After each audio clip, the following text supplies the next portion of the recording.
Hi, my name is Aida Cirino-Lee. I'm a holistic health practitioner and integrative nutrition coach, and I'm so excited to share my story today with Ms. Pearl.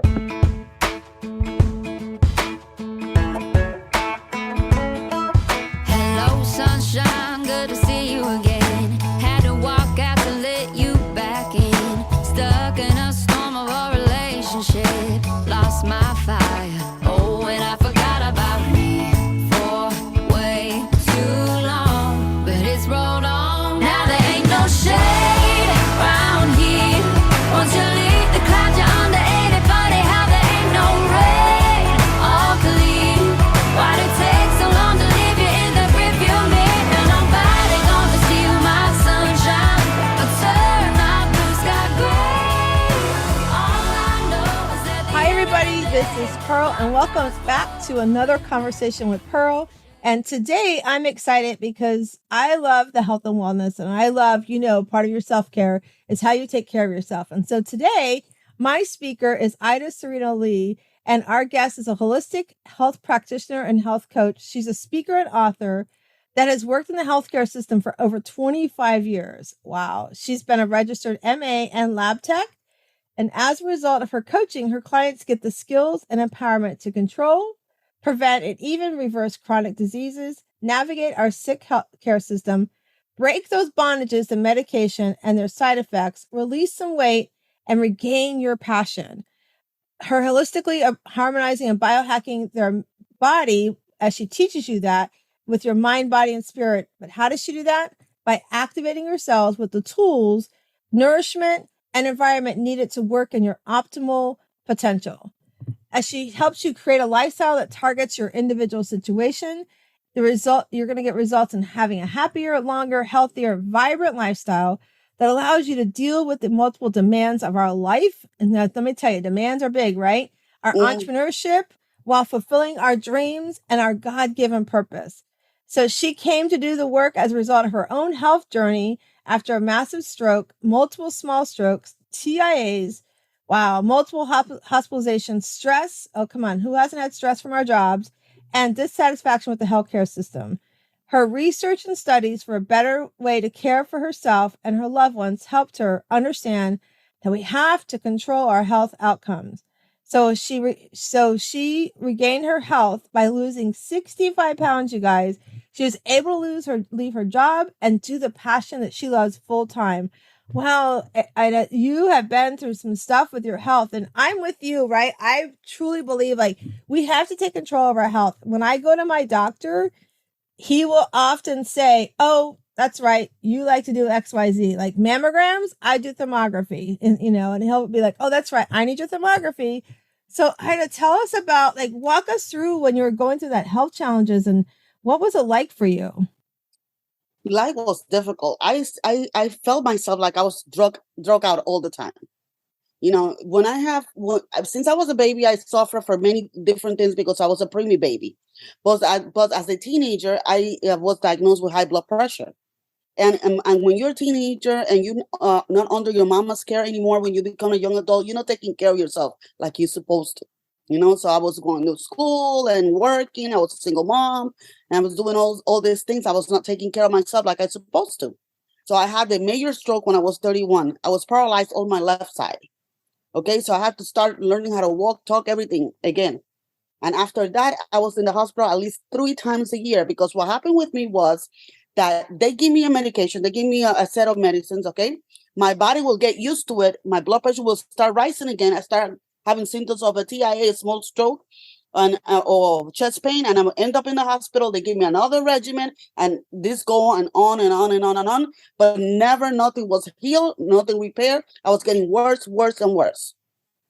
Okay, I sometimes it's by the mercy of God that I know that I did my job because I have no idea how I did IVs, injections. I did all these labs and stuff like that when I was under all that many drugs. And half of the time I have to fight the sleeping because those medications make you sleepy, but I have to be awake at 6 a.m. I had to be at work at that time. I had all the patients to take care of, and you know how nursing and all this requires your mental focus. I don't know. It was by the mercy of God that I was able to function. And I got tired of and I see the same thing that was happening to me to my patients. Were they getting another medication, another medication, another medication? But yes, medication will lengthen your life, will save your life, because I have to be thankful for our medical establishment that saved my life from the stroke. But it doesn't give you quality of life. And that's so true. Like the quality of our life, like how we live, our health makes a big difference for how we feel, how we think, how we react, how we can move around with our own body. And when you're sick, you, you can't, there's things you can't do. You can't bend, you can't walk, you can't get out of bed easily. All those aches and pains are very, overwhelming. I totally understand that. I've been there, and I'm so proud of you for, and the thing is, like, you took control. And I think that's what we have to understand is, if those that are listening, is like, you are in control of your body. It's your body. It's your choice. You need to control, it's your decisions. Oftentimes we go to the doctors, like I said before, they want to tell us what to do, but you have to communicate with them how you feel. Like, I bring in notes often to my doctors. Like, this is how I felt. This is what I did. Do I need to be concerned? Right. And then they'll go, okay, nope, that's great. Like, even my vitamin D, I take a great vitamin D. It's called isotonics, and I carry it. And so I take a vitamin D, and it's got K2 in it. And at one point I take D and I take a B. And at one point he was like, hey, Pearl, your B is a little high, so I need you to cut back. So it's like, okay, but we communicate, right? And so young at 31, that's really young. So tell us what you did to take back the control. Like, what was the pivotal point for you to say, I'm doing something about this? Well, the pivotal point was when I went to the hospital. My daughter was giving birth. Okay. And she was giving birth, and they told her, you need to walk back and forth in the hallway. And every single time you have a contraction, you need to squat, because she wasn't dilated completely. So I was walking with her, but at one point when she was having a major contraction, I fell. They left me on the floor, and I couldn't get up on my own. They left me on the floor and they took her.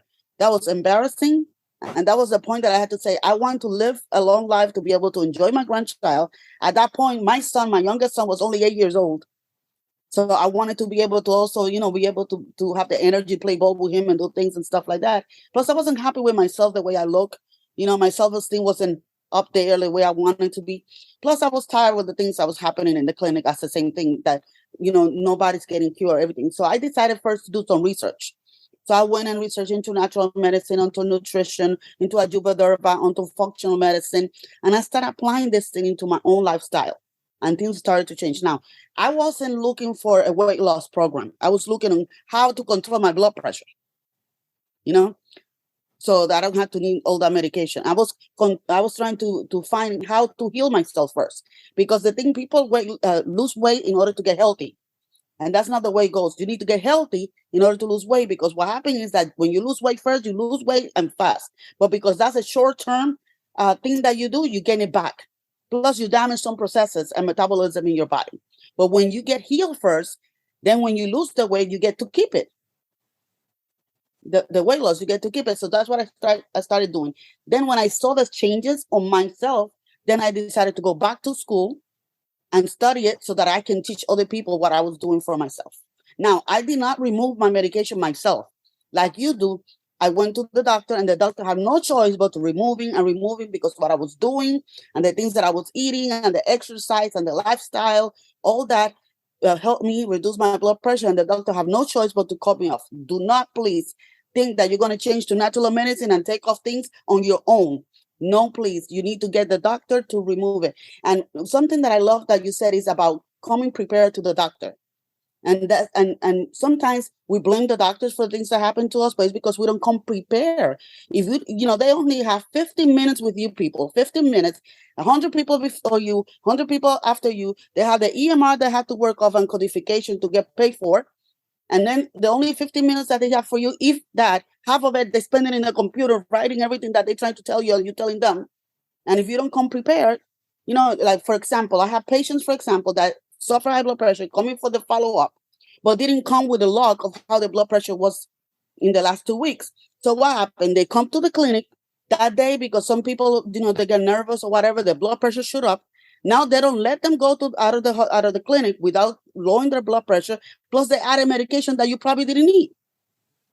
That's so true. Like I love that you brought that up too. Like when I coach with my clients, we're not doctors here. We're not making medical, we're not I just want to preface that we're not professionals here saying do this, do that, but we're saying our experiences are.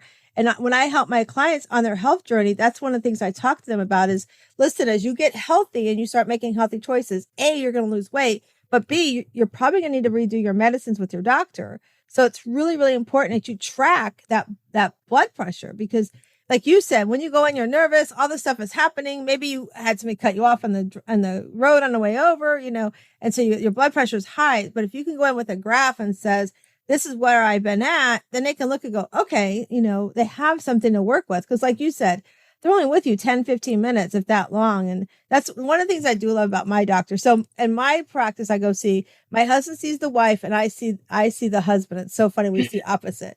And my doctor is all like, okay, what are you doing? And he lets me work with myself and him. His wife was the opposite. Like I went in one time, I was like, okay, my husband's not taking his vitamins. And she's like, well, I don't believe in vitamins. Like, oh my gosh. I was just like, what do you mean you don't believe in vitamins? Like, oh, you're kidding me. So, but I love that you talk about, we have to be prepared. And I love the thing you said too, is as you get healthy, you'll lose weight. Like these quick fix things, I see some of them on the social media all over the place where, you're cut back, just have protein, and it's just really fast. It's not sustainable. You lose it too fast when you go back. And if you're not coached right, and if you don't have the right tools for maintenance, you're just going to put it all back on and you're just going to keep that roller coaster. And the goal is to get off the roller coaster to maintain it. And that's, I know for me, and I'm sure for you, when I coach my clients, I'm like, listen, you're going to get to maintenance and here's what we're going to do. You're going to, before, like they used to laugh at me. I'd be like, these are the things you can't have right now. And they're like, I'm like, no, it's just no, not now. You can't have these things right now. But as you get healthier and you start making healthy decisions, I'm going to teach you how to have a pizza or a chocolate cake or something like that when you want to have it. Right. And so near the end, as I knew they're about to graduate to doing, they've hit their health goals and they're understanding how to be healthier in their life. I would say to them, okay, now I want you to make me a list of all the things you missed while you're on this health journey to get, the things that we said we need to pull back on. And they would make a list. So then I would talk to them about having a safe day. I hate the word have a fun day or have a free day, right? Because then it's like, oh, I can have fun eating all day, or I can be free to eat what I want all day. And they would look at me and they would go, you're so funny. I would say, you get to pick 1 or 2 items off that list and have it on your safe day. So there's, for me, my safe day was always Sunday.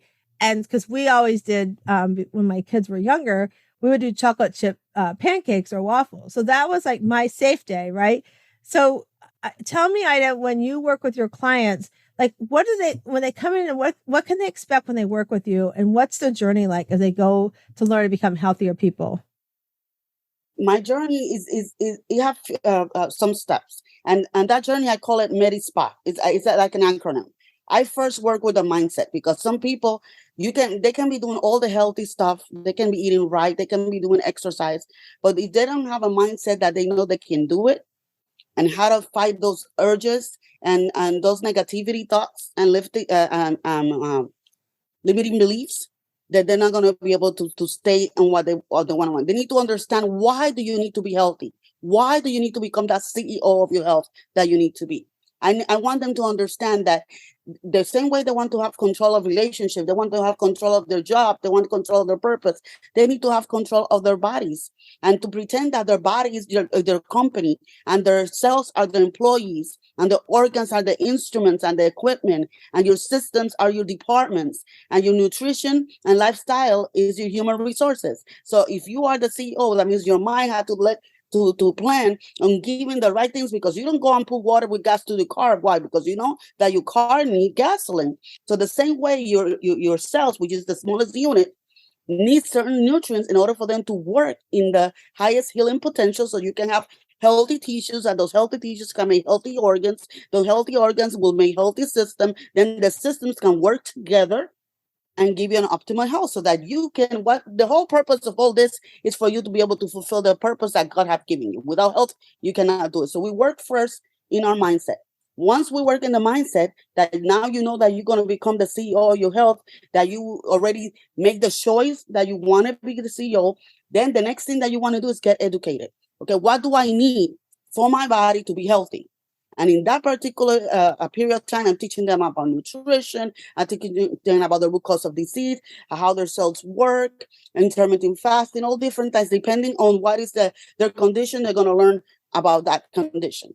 Once they do that, then that you learn and you start changing the way that you eat and stuff like that, then you get ready to do a detox. You need to clean up, take off everything that doesn't deserve you anymore. Let's clean up that pantry. They clean up that refrigerator. They clean up your cells, your organs. And the first thing that I do when I do a detox, the first thing that I do is a sugar detox, because sugar is the common enemy of all diseases. Not only that when you remove sugar, you start removing all the guilty foods.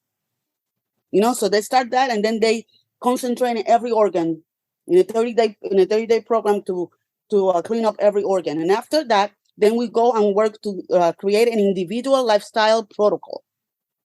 That means what I need to do in order to take control of whatever my condition is.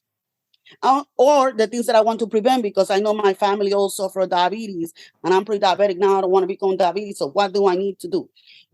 How I prepare to navigate the healthcare system if you're already in a condition that being taken care of by a doctor? How do I navigate the healthcare system so I can bring the impertinent information that the doctor needs in order for him to do a better diagnosis and a better treatment for me? And then they do that. After they do that, then they work with their spirituality.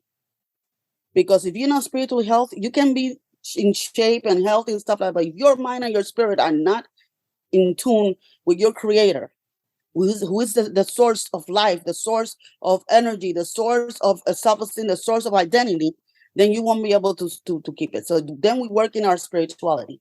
And after we work in our spirituality, then we work in a purpose.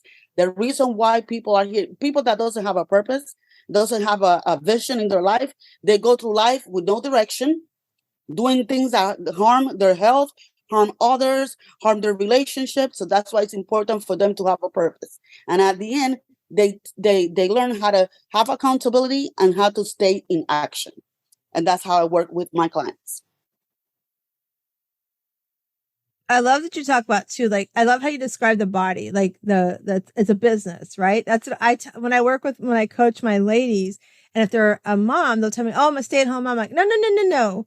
You are a CEO mom because you are running the house, and it's a business. You have a business. You have a business of cleaning is part of the business. Getting the kids where they need to go is part of the business. And if you don't have kids, getting the household, whatever those things are that need to be done, that's a business. So no, yes. You're running a business. Everybody has a responsibility. So I loved how you describe it, even down to the HR department in our body. I think that was so fun to hear that description. And then I love too, when you talk about, the sugar. Absolutely. I'm 100% with you. We got to cut out the sugar because, I know there's been talk, and I don't know, I haven't seen the studies recently, but they've been talking about how type 3 diabetes is really, Alzheimer's is really like a type 3 diabetes they're saying now, right? So it's so important for your brain health too. And then I love when you talk about having accountability. Like, we need to be accountable. And if we struggle being accountable to ourselves, whether it's your health and wellness, whether it's, your spirituality, whatever it is for you, it's okay to go get help. It's okay to have a coach. It's okay to have a mentor. It's okay to hire a therapist. And, oftentimes I see women when I'm coaching them, they're like, well, I don't want anybody to know I'm coming to you. I'm like, why? It's okay. But that's, if you're not comfortable, it's fine. And understand that there's even coaches get coached. Like, I often, I've had many people that have come in to work with me. They're like, oh, my coach, she said I had to do this, this, and this. And she said she did 100% of the time. And I was like, you need to fire that person, because life is not perfect. And even coaches struggle with things in their life. And the thing is, it's like, for me, if as a coach, I do take the tools that I know and I coach with, and I help myself with it. Like losing my son in July, it was very hard. It's nobody wants to lose a child. And so I knew the tools I had for my self-care, but I also knew I needed to go talk to somebody, right? I needed somebody to help me walk through the feelings I was feeling and make sure that I was using the tools I know from in the right ways. But the last thing you said really got me was you have to have a passion. And, and that the passion, and also you talked about our creator. I always talk about how, no matter who you believe in, whatever the higher belief you have, we are brought into this world for a reason. It's already been planned out. Our path is planned out, and we may not understand when things happen during the path. But one of the big things I believe in is that you are brought here, you have a talent. And when you don't use something with that talent and or passion, you're cheating yourself, but then you're also cheating me, because if you weren't here sharing this, I wouldn't learn some of the things you're talking about, how to really look at my body as a business, right? But others wouldn't be hearing it either. And you wouldn't be inspiring others. You wouldn't be changing lives. And so having a passion, it's so, so important to have that drive and something that you love to do. And I like to do what's called, I love to say, create a not to-do list. The things you don't want to do that no longer serve you, right? What doesn't serve you any longer? And so I love to create that, because then I can look and go, okay, I can release those things I don't want to do. And then I write down the list of things that I want to do, the things that are important to me. And so that way, my passion of empowering women to become that shiro, to wear that superpower of that cape, that they can put themselves first without guilt, I can keep growing on that. And I can keep sharing that message I have. And I just love that you said that about passion, Aida. And so I would love to know, so you're working with everybody, you're doing this coaching. So I know you got healthy and part of that, but thinking back to when you were a little girl, like when you were a little girl, what were some of the things in your spirit or at the time growing up that you were like, I want to do that? And what were some of those things for you? I have always liked medicine. I think because I was always in and out of doctors all the time, because I was a preemie, I suffered asthma, I had a heart murmur, I had to use braces for my legs, so I was always at the orthopedic. I was blessed with nice doctors and nurses through my youth, So I have always wanted to be a doctor. That's what I wanted to be, a doctor. I even when it was like career day in school, or it was Halloween, I always dressed as a nurse or as a doctor. Always. I even I did pre-med as well, because I wanted to go to med school. But at the time here in Orlando, they didn't have a med school. You had to go to Miami, or you have to go to Gainesville. And I was a single mom. By that time, my daughter was about 9 years old, and I really didn't want to leave her behind. So I decided not to do that, and I went back to and did lab instead, lab technology instead. But that's really what I wanted it to do. So that was my dream always. Always medicine has been a curiosity. I think I know more than what my titles are supposed to be, because I'm always in research and I'm always learning. For my licenses, I need to keep doing continuing education credits. But usually the people that doesn't have that passion, they do, the A's and the first aid and the CPR that you have to do every year, and they complete there.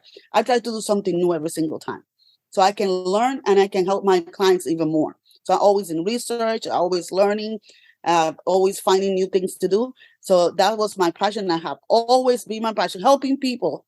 I'm a people person, so helping people, and that's another thing that sometimes it can be a positive but a negative when it comes to business, because you like helping people. It's hard for me to know when to stop and start charging sometimes. You know what I'm saying?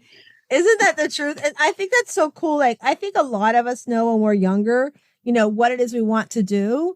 And we either tap into it, or we just kind of go, oh yeah, I'm going to go this way, or I'm going to go that way. And at some point in our life, we circle back to what our passion was. Like, I know growing up, I wanted to be a teacher. I didn't have great examples of that. And I didn't have guidance counselors to talk about how you could get to college. So with help, and my parents, they didn't know that information. They had no clue. So I know for me, that's, that wasn't a path, but here I am, I'm coaching women, and I feel like I'm teaching, so it's just so awesome. And I love that we know that passion. And then you're right. Like I'm the same way as you would describe. Like, I just want to help people. And it's like, I forget. Yeah. Maybe it's supposed to be a half-hour session. Here we are an hour and a half later, and we're still talking and coaching, and I think that's a lesson too, that we have to learn as people, as individuals, is we want to be a people pleaser. So sometimes we have to pull ourselves back and not do that, right? Because Yes. that sabotages everything else in our day, our worth, and things like that. So I just love that you That's shared that right. as well. So okay, so you're coaching individually and group coaching. Is that what you're doing? I do individual and I do group coaching as well. Yes. And so And tell I do me, health ministry in churches as well. you I do go what? I do health ministry in churches. Oh, nice. And so through COVID, did you find yourself doing a lot of things on Zoom as well? As Zoom. Yeah, I did a lot of things on Zoom. Yes. Gotcha.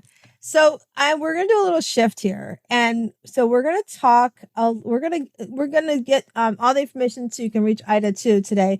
But we're gonna do a little shift. And if you've been listening to the show recently, we've our show has grown. We're on podcasts, we're on YouTube, and now we're on Radio 360 for women. And so part of what I love to do is help women put their capes on first so that they can take care of their mind, body, and spirit, like what you've been describing today, but also so they can better take care of those they love, the things they love to do. So we're going to do a little shift here, Ida, and I want to know what was so you have how many kids again? I have a total of 5. 2 that 5 I kids. birthed and 3 that are birthed out of my heart. Yes.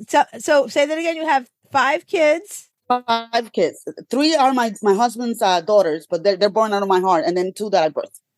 I love that. Okay, so tell us 5 kids, running a business, coaching people to become healthier.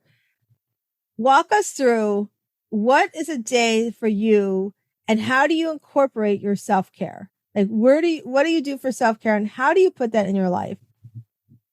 Well, for me, for self-care, start with my spirituality first. Time with God, the prayer, the reading the word, the doing that devotional, doing the meditation, walking and listening to worship music. That will put me, that is to start the day. You start the day with the right foot forward when you put God first. And that's very important. So I don't start my day with doing clients and stuff like that until 10. Because my morning I have to do that. And then, I have my tea in the morning, and I do my either walking or I go to the gym. I try to go to the gym like 3 times a week, or either I do a walking by the neighborhood. We have a beautiful lake by my neighborhood, so I just walk around the lake. And I love walking because when you're walking, you can be meditating. You can listen to the word of God. You can listen to a book. So you are harmonizing right there. You're getting some of the things done at the same time that you're doing the walking. So I do that. And then I start my day of working. I make sure that I nourish my body properly. I practice intermittent fasting. So I have my tea in the morning. I don't drink coffee because coffee raises my blood pressure. I'm sensitive to caffeine. So that's why. So I take teas that doesn't have caffeine. And then I prepare my breakfast by 12. So I usually have my first 2 clients, and then I have my lunchtime, and then the afternoon. And I make sure that I take a day off every week, That's and awesome. spend time with the family, spend time with my husband, spend time with my children. And the only thing that I have to optimize that I haven't optimized yet is making sure I get my 8 hours of sleep. So that's a great point. I love how you said you have that routine in the morning and you get up and you do your spiritual, and then you have I love tea too. I'm a tea drinker, not a coffee drinker, just because I don't like coffee. But I love that you have that routine because, when we don't create a routine for ourselves, life can get chaotic, right? And then having 5 children, how old are your kids again, Ida? Well, right now they're not children. They're 34, 33, 31, what? 34, 33, 32, 30, and 18. Wow. So while they were all home with you, let's go back to that. While they're all home, how many at one point? When did you have all 5 of them with you at one point? Younger? Yes. When the baby was born, when the 18-year-old was a baby, they were all in the house. But then they all went to college.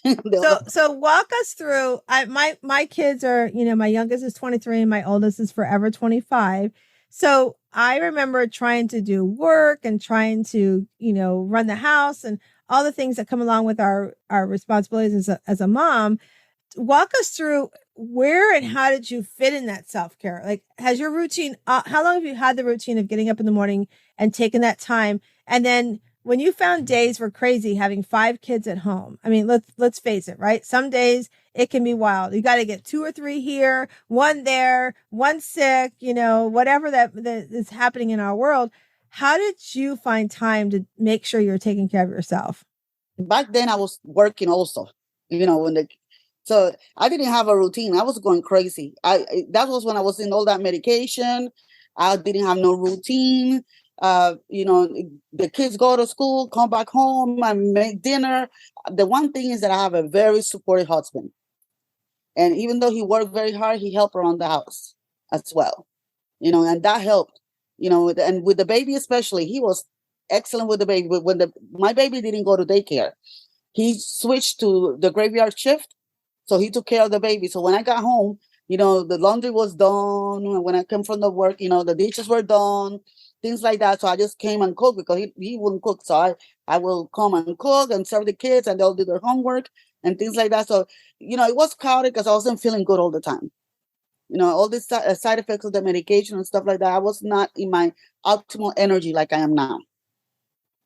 So my girls didn't get the same Aida, the same mama that my son is getting now, with the energy and healthier and vibrant. Like, they didn't have that. And it's hard because, like you said,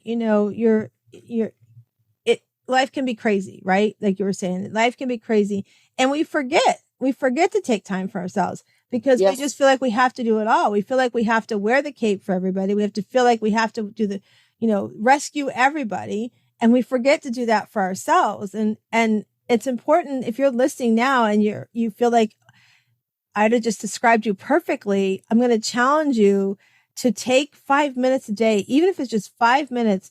Go sit outside somewhere, sit in a room and read a book, find a quiet space for yourself that you can just at least start with 5 minutes. And maybe it's just sitting quietly, listening to music, listening to a book. Like Ida said too, going for a walk and listening to a book at the same time. It's a great way to get some self-care in, because life can get crazy. And I think a lot of us grew up in the world where our moms did everything. Our moms worked out of the house and took care of everything, and you're right. Having the support is so, so important. I mean, my husband was very supportive. Before we moved from Virginia 17 years ago, I did mortgages, and it was crazy when I was in the mortgage, kind of like it was the past few years. And I would work long hours. We didn't have social media. We didn't have cell phones. We had pagers, and, it was very different back then. But I'd come home and he'd have the kids after work, and he'd be doing those things, and he'd do laundry, make dinner, or what it might be, because we're both running the household together. And, and if you don't have support, and, we have single moms that are listening to us, I always feel, and I don't know if you've ever done this before, but create a swap day, like a babysitting swap day, I like to call it, where you say to your friend, hey, Mary Jane, how about we do this? I'll watch your kids on Tuesday if you take my kids on Thursday, right? And it doesn't have to be every week. It can be every other week. It can be once a month. Just find a partner that you can say, let's help each other, because we really, as women, we need to support each other. And even men, we have a lot of single dads out there too.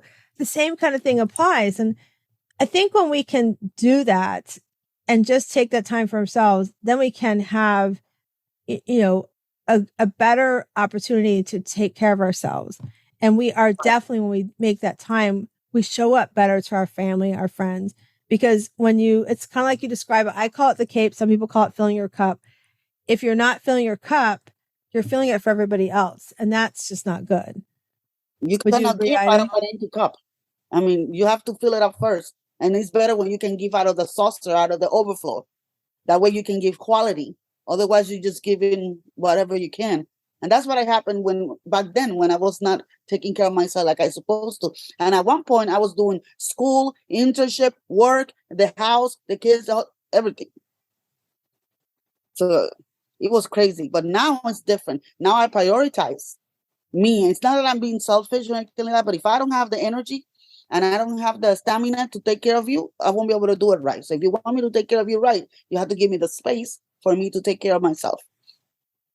I love that. And I love what you said, prioritize. And that's the thing. We have to prioritize ourselves, because here's the thing. If you're not here tomorrow, it's all going to get done anyways. So Exactly. prioritize yourself in there, and, find the opportunities where others can help you. Because when you do that and you can put yourself first, like you said, Ida, you can definitely show up better for those you love and the things you love to do. Right. So Yes. I want to know, so tell me, what are some things you have on the horizon, Ida, that, well, let me ask that question a second. I want to know, you have how many daughters? It's 4 daughters and 1 son. Oh, God bless your son. So, taking your experience with your self-care and how life was so chaotic for you, while they were growing up, what conversations do you have with your girls today about prioritizing themselves? Oh, I always tell them to take care of themselves. I tell them, it's important for you to create a morning routine and a night routine. The morning routine is going to energize you so that you can have a good day. And then the night routine is going to help you close the day in a positive way and start fresh the next day. I tell them to, especially to practice gratefulness. Like in my routine in the morning, I do my devotional, I do my affirmations, and I write 3 things that I'm grateful for when I wake up in the morning. Okay. And I do my prayer, my exercise, the day go by. At night, okay, I turn off the computer, I turn off everything, I prepare a tea, I make sure my room is an environment of sleeping. Then I write in my journal 3 things that I'm thankful that happened that same day. And I tell them to do that. What happened? That way you can acknowledge, no matter how bad the day was. You had a car accident, they called you to school that the kids was doing bad, you got in a fight with your husband, whatever it is, there's always 3 things that you can do. You are alive, you ate today, your hair didn't fall off. Right there, you have 3 things that you can put there. So at least you close the day in a positive way, you know? And for people like me, I'm the kind of person that my mind is always going, going, going. So sometimes that's why I have an issue with falling asleep. I can go to bed on time, but sometimes I don't fall asleep until an hour later down because my brain's so do a brain dump in your journal and write everything, all the ideas, whatever is coming in, and then put some meditation. I put some Bible verses, like healing Bible verses video that will have soft music and the Bible verses coming in, and that helped me go to sleep.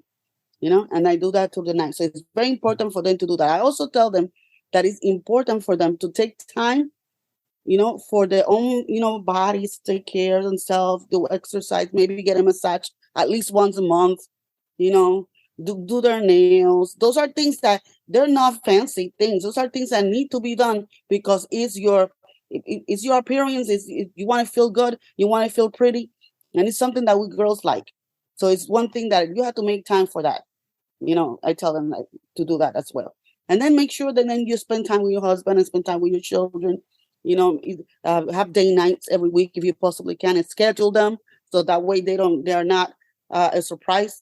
I mean, they can be a surprise, but at least you know that you're spending time with your family, so that way you'll be happy. But take care of yourself is the most important thing, not only in your spiritual but also knowledge. Keep developing. When you stop learning, you start dying. Excuse me. I When you love stop that. When you stop learning, you start dying. That's so true. If you're not doing something new. And I sorry. love, you're fine. And I love too that you talk to the girls about doing simple things and even things as such as massage. So I just had an hour and a half one on Saturday. It was the most amazing thing.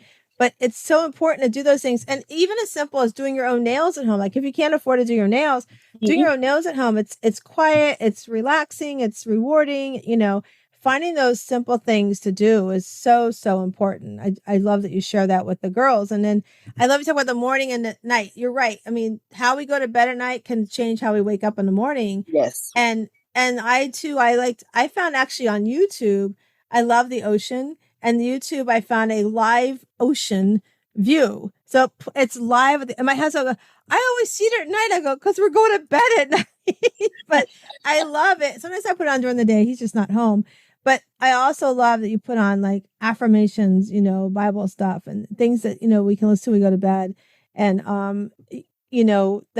that going to bed, I've tried to make a commitment. I've gotten really good about it recently, about putting the phone away and not looking at it before I go to bed, and those kind of routines. It really affects our self-care. And so Yeah, I a love lot. you share that. So I have a question for you. When somebody says, if I was to ask you, what does harmony mean to you? How would you answer that question?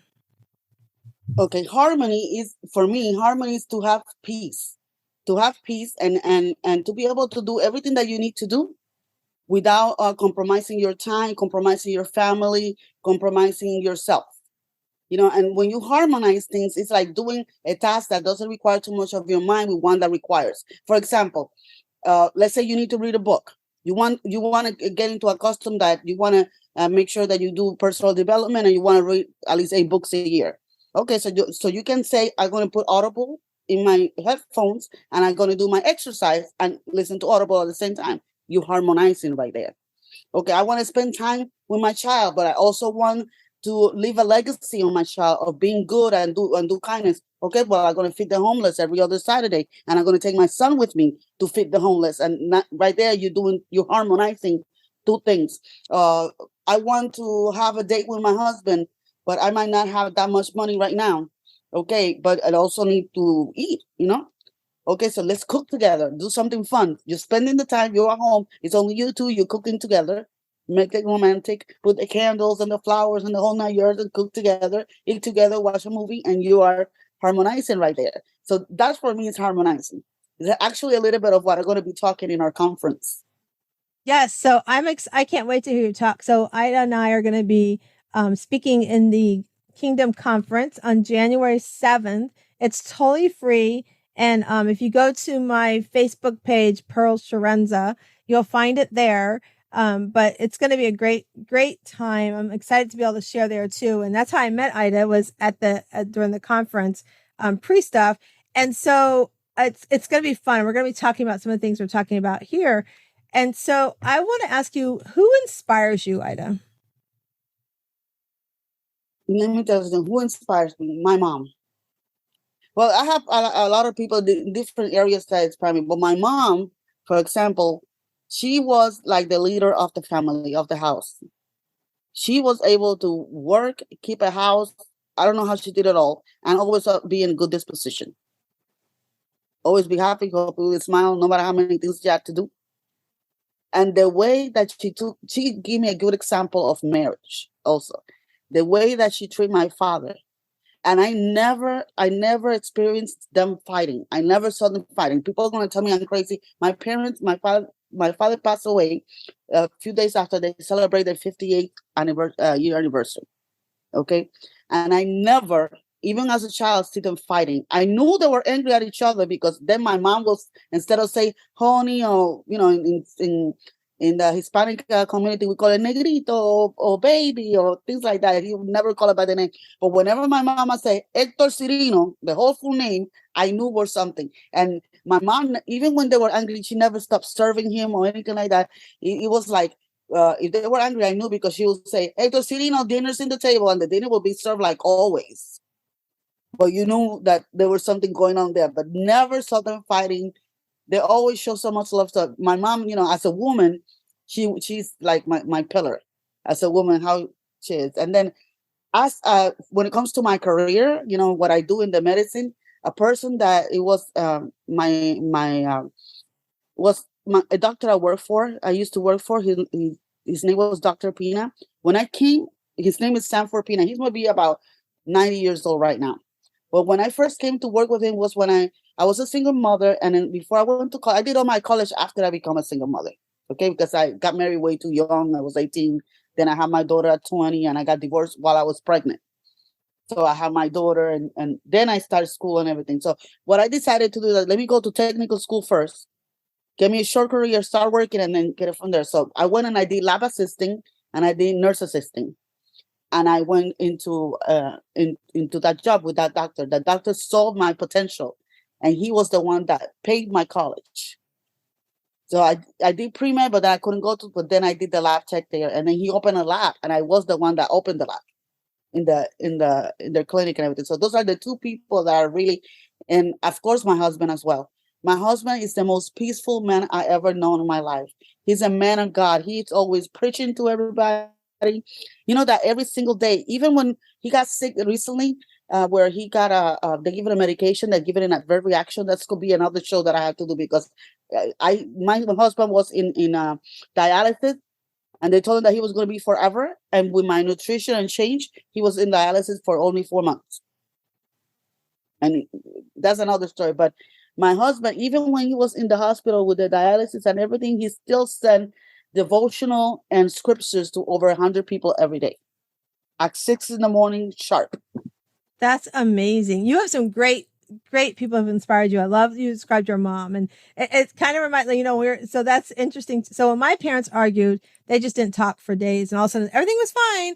But I love that you said your mom would call him by his name, like Hector. That was so cool that she'd call him by his name, and then you kind of knew.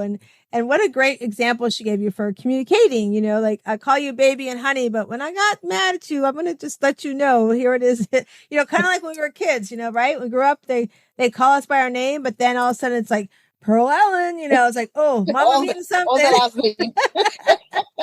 That's so cool. And I love that you described how the doctor believed in you and he found the opportunity to help you, to grow, and he wanted to help you with that education. And I just think that's so powerful. And I too, my husband is just amazing. How long have you guys been married? 20 years.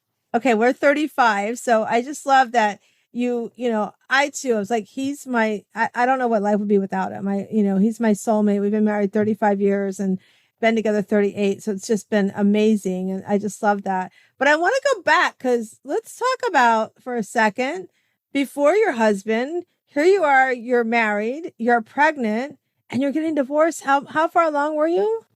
I was 6 months along. My ex-husband, you see, I got married young. When you're young and stupid and don't listen to your parents? Okay, because you feel that you know it all. I'm come from a Hispanic culture where the girls supposed to clean, cook, and never go out nowhere, but the boys were able to do extracurricular activity and be in the basketball team. I couldn't do nothing in the school. I couldn't go to dance club. Nothing that was extracurricular. I was not able to do it because I wasn't allowed. Because I'm a girl, and by 10 years old, I know how to cook a big meal and everything. I'm great at the kitchen. That's one of my talents too, because of the way that they raised me. But when you're a teenager, you want more. So the first boyfriend I got married. My mother told me that she didn't like him. My father told me that she didn't like him, but I still was stubborn and I did it anyway. And it ended up to be that he was abusive. He used to hit me and stuff like that. And the many beatings that I got one when I was pregnant. And when I get out of the hospital, I never went back to him. I went back to God bless you, because that's hard. I mean, here you are, you hear stories that of abuse, and women go back and go back and go back. And here you are, you're pregnant and you have that happen to you again. And you have that strength, you have that belief that, you're going to be okay. And to do that. And, to me too, that's also an example to your girls to say, no matter what the circumstances is, even as young as I was, as pregnant as I was, I knew I had to be treated better. And I stood up for myself. That is just like amazing. I'm so proud of you. And that's a story too. That's a book too. Yeah, that's another story. I came back to my parents' house, and within 6 months I gave birth, and within 6 months I already have my own apartment, my own car, my own place and everything. Good my parents helped me, give me the push, and I did what I have to do, but I was living and I never lived in my parents' house again ever since I moved out with them. But then I was a single mother, and I did school and work at the same time with my daughter. And at the beginning, he was never involved in my daughter's life. When my daughter became an adult, then he became involved. Right. And he asked forgiveness to my daughter, and now they have a real good relationship. And he has changed. He's another man now. He has, accepted the Lord, and he's another man now. So I'm okay with everything. I forgive him a long time ago. If I couldn't forgive him, I would never have a good relationship that I have with my husband right now. Right. And that's so important to understand. It's like forgiveness. Like forgiveness is so important. It's so important to our self-care. It's so important for us to fill that cup, wear that cape first, because when you can't forgive, that's heaviness. My oldest was born of our heart. We adopted him as a month old, and my dad and my mom, like for 10 years, we were trying to have a family. Them and my grandparents were like right with us, attached, helping us and being our cheerleaders. And so when we adopted Matthew, he's Haitian and Czechoslovakian, so he's mixed race. And at first, everything seemed fine. But when my son got older, I started seeing where my dad was becoming racist to him. Mm-hmm. And it got really, really bad. And I had to step back and go, this isn't acceptable. You don't get to do this. And I severed my ties with him because I found some things out that he had done to my son. And what I did was I wrote an obituary. My priest told me one time, we don't get to pick our parents, but we love our parents. They're already picked for us, but we can set the rules for our game of life of who can be in our ball game or not. And I just decided, you know what? He can't be in my ball game ever again. So what I did is I wrote an obituary of him being my father. I forgave him and just said, you know what? You are Milo Knapp. You are not my father. You don't earn that right anymore because you don't treat people this way, especially your grandson and my son. And I forgave him, and I did that forgiveness process. And somebody actually a few years after I went through all that process, he got sick and somebody's like, do you want to, I'm like, no, I don't need to see him. He's not my father. He's, he doesn't deserve the respect of that visit because fathers don't do that to their children. And so I love that too, that you shared how, unfortunately for my dad has no belief in God. He made my mom stop taking us to church when we were younger and all those kinds of things. My dad was definitely a narcissist. And so I love that you can say about your ex-husband that look how far he's come and the forgiveness and the smile that was on your face when you said that, like that proudness of he's on a great path. It's so powerful that when we can do that forgiveness, it's not just powerful for them, but it's important for our self-care. Would you agree?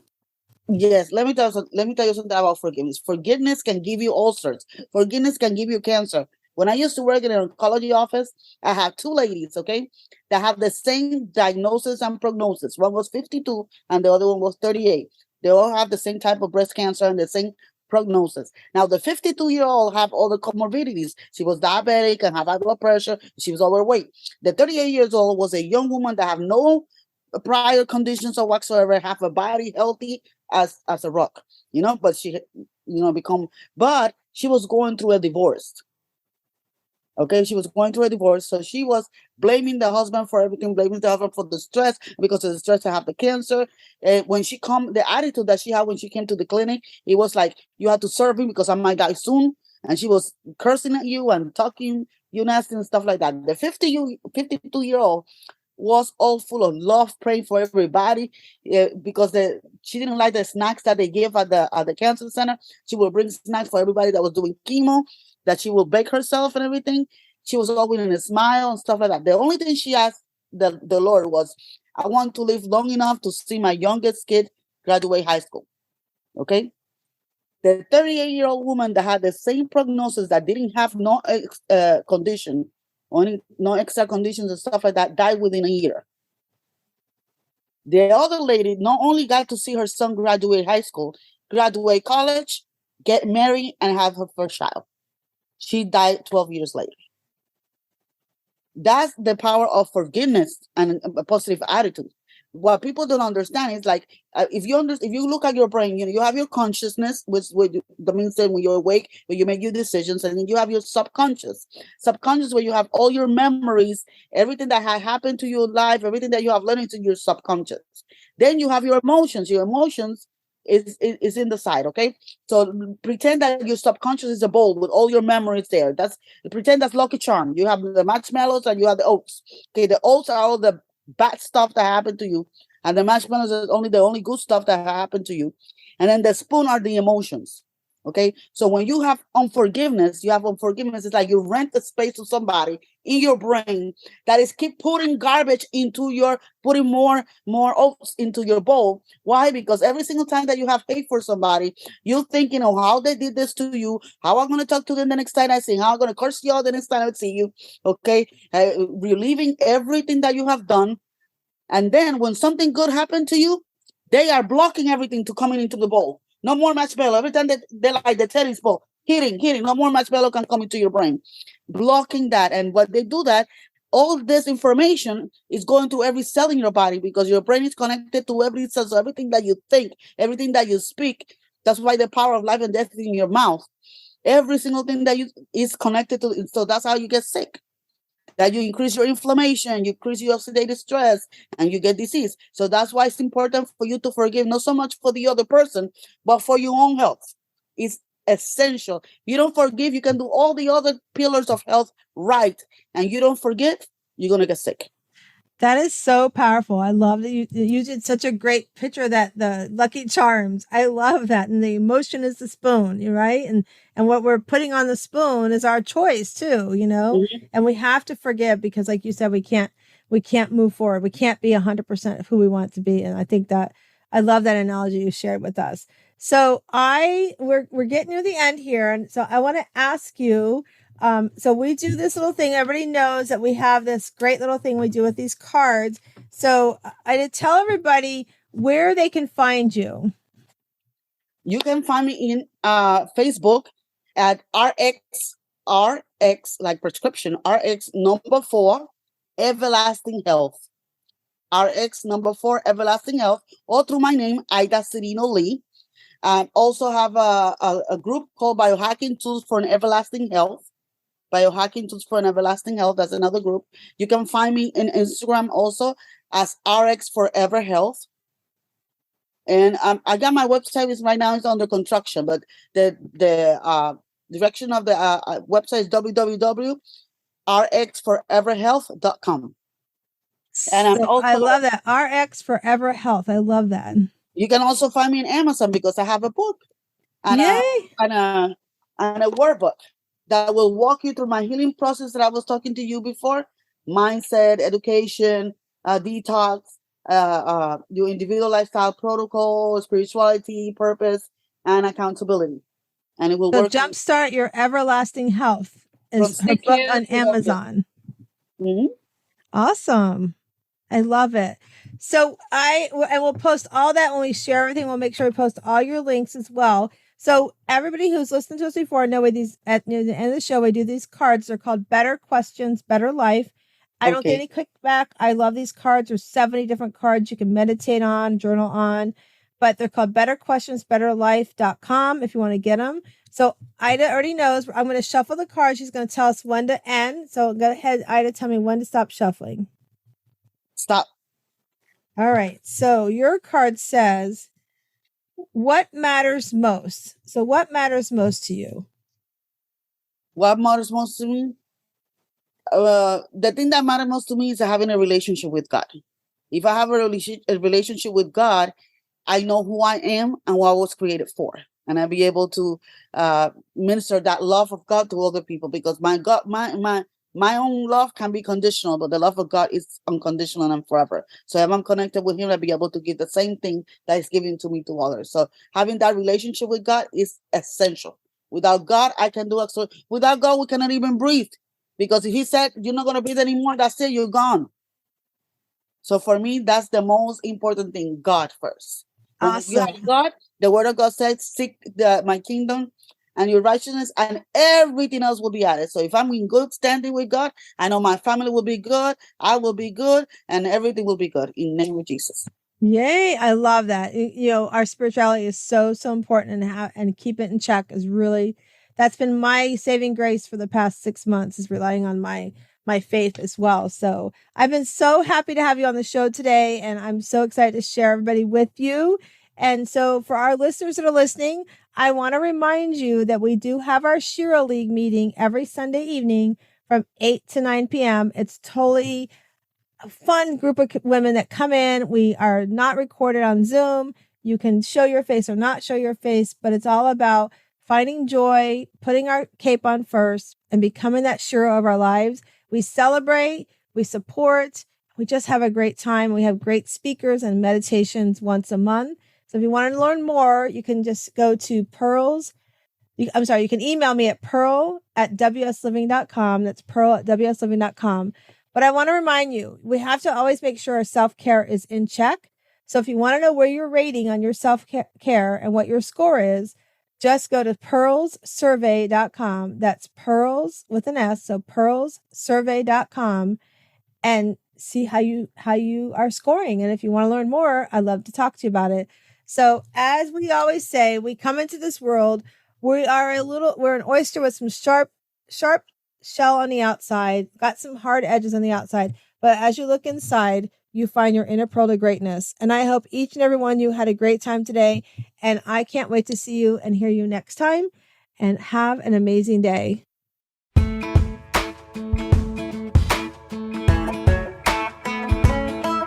Hello, sunshine.